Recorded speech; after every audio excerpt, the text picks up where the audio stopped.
boys and girls. Today we're going to talk about the sound ch.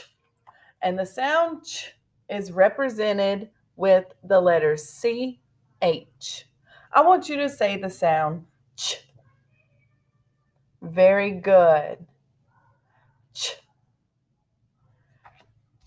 You hear the sound ch at the beginning of the word child. You say child. Good. And at the beginning of the word cheese, you say cheese. And we hear ch at the beginning of the word chain. Can you say chain? Very good.